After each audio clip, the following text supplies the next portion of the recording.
I was one of the few to survive the deadliest shipwreck in history. I found my mother's locket 40 years later and realized why she let go.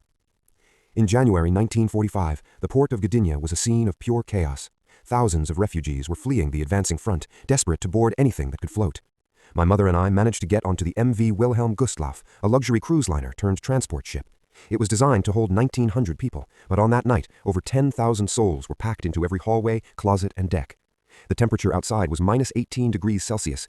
The decks were coated in a layer of black ice so thick that people were sliding into the sea before the ship even left the dock.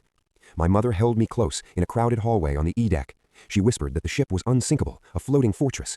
But as we slipped into the dark waters of the Baltic Sea, I saw the fear in her eyes. We were a massive, slow-moving target in a sea full of predators.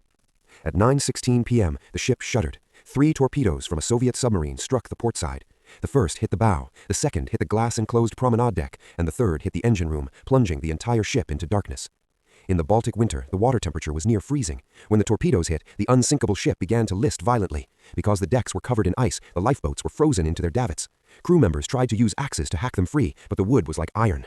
Thousands of people were trapped behind the glass of the promenade deck, which had been reinforced for winter travel. As the ship tilted, the glass didn't break. It became a window into a watery grave for the thousands huddled behind it.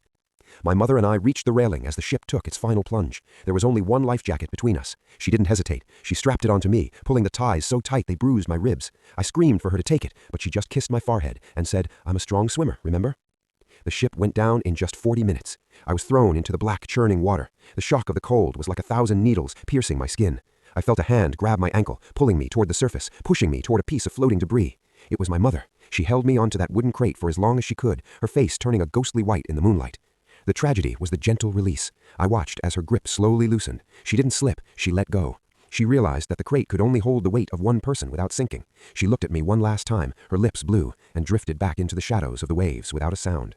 Of the 10,000 people on board, only 1,200 were saved. I was one of them.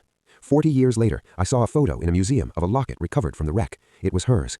Inside was a tiny folded note she must have written months before, when we first started running. It said, "If only one of us reaches the shore, let it be the one who still has a story to tell."